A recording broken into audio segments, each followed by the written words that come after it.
ಸತಿ ಒಮ್ಮೆ ಅದು ನೆನಪಿಸ್ಕೊಂಡ್ರೆ ಇದಕ್ಕೆ ಬಂದಿದ್ದಕ್ಕೆ ನೀವು ಸಾರ್ಥಕ ಅಂತ ಅನಿಸುತ್ತೆ.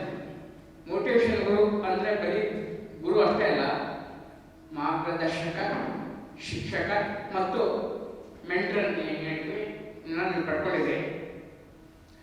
ಒಂದು ಯಶಸ್ವಿ ಭಾಷಣಕಾರ ಆಗಬೇಕಂದ್ರೆ ನೀವುಗಳು ಬದ್ಧತೆ ಬೇಕು.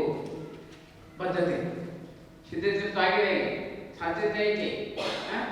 ವಿಶೇಷತೆ, ವಿಶಿಷ್ಟತೆ, ಕಲಾತ್ಮಕತೆ, ನೈಪುಣ್ಯತೆ ಇದ್ರೆ ಮಾತ್ರ ನಿಮಗೆ ಯೋಗ್ಯತೆ ಬರುತ್ತೆ.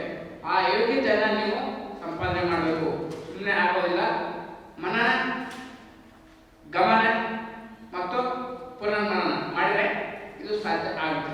ಅಷ್ಟ ಹೇಳ್ತಾ ಹೃದಯ ಪ್ರಪಾತನು ಭಾವ ಪ್ರಪಾತಕ್ಕೆ ಜಲಪಾತಕ್ಕೆ ಸರದಿಂದ ತಕರಿ ಕುರಿಸುತ್ತಿದೆ ರಸಧ್ವನಿ. ಏನು ಹೇಳಿ ಈ 3 ದಿವಸದ ಕಾರ್ಯಕ್ರಮದ ವೈಭವದ ಪರಿಯೇ ಬಹಳ ಖುಷಿಯಾಗುತ್ತೆ.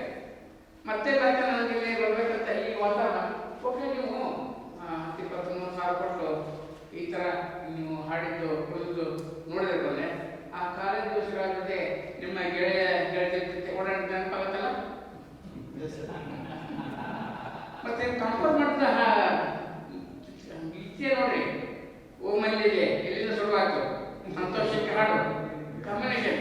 ಅದಕ್ಕೆ ಮೋಟಿವೇಶನ್ ಕೋರ್ಸ್ ಹೇಳೋದು ಟ್ರಾನ್ಸ್ಫಾರ್ಮೇಶನ್ ಅನ್ಲಿಮಿಟೆಡ್. ಈ ಗಳಿಗೆಗೆ ನೀವು ಸಿದ್ಧರಾಗಿದ್ದೀರಿ. ಎಂಥ ಗಳಿಗೆ ಇದು? ಜೀವನದ ಹೊಸ ಗಳಿಗೆಗೆ ನೀವು ಸಿದ್ಧರಾಗಿದ್ದೀರಿ.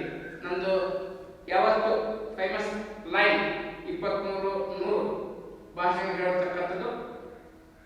ಬುದ್ಧ ಬಸವರು ಮನಬೇಟೆಗಳಿಗೆ, ಯೇಸು ಕ್ರಿಸ್ತ ಶಿಲುಬೆಗೆಗಳಿಗೆ, ಮೊಹಮ್ಮದ್ ಪೈಗಂಬರ್ ದೈವಾಣಿ ಕೇಳಿಗಳಿಗೆ, ಮೊದಲ ಹಳ್ಳದ ಮಕ್ಕಳು ಹಸಿಗಳಿಗೆ, ಆರ್ಕಿಮಿಡೀಸ್ ತುಂಬಿದ ಕೊಟ್ಟಲ್ಲಿ ಕುಣಿಗಿದಗಳಿಗೆ, ನ್ಯೂಟನ್ ಕೆಳಗೆ ಬೀಳುವ ಹಣ್ಣನ್ನು ಕಂಡಗಳಿಗೆ, ಬಸವಣ್ಣ ಕಾಯಕವೇ ಕೈಲಾಸಗಳಿಗೆ, ಕಿತ್ತೂರ ಚೆನ್ನಮ್ಮ ತ್ಯಾಗನ ಕೊಂದಗಳಿಗೆ, ಮಹಾತ್ಮ ಗಾಂಧೀಜಿ ಕಾಂಗ್ರೆಸ್ನ ತಾಳತ್ವಗಳಿಗೆ, ಇವೆಲ್ಲ ಗಳಿಗೆಗಳು ಶತಮಾನದ ಗಳಿಗೆಗೆ ಸಾಕ್ಷೋಡ ಮಾನವನ ಬೇರ್ಬೇರೆದು ಭಾಗ್ಯದ ಬಾಗಿಲು ತೆರೆದು ಇಲ್ಲಿ ಇಂಥ ಗಳಿಗೆಗೆ ನಿಮ್ಮ ಹೊಸಗಳಿಗೆ ಶುರುವಾಗಿದೆ.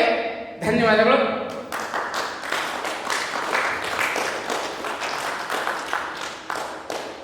ಏನು ಹೇಳಲಿ?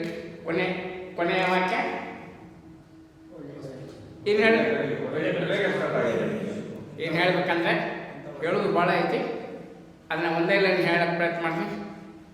ಕಂಗಳು ಒಂದನೇ ಹೇಳಿವೆ, ಹೃದಯವು ರಾಗ ಹಾಡಿವೆ.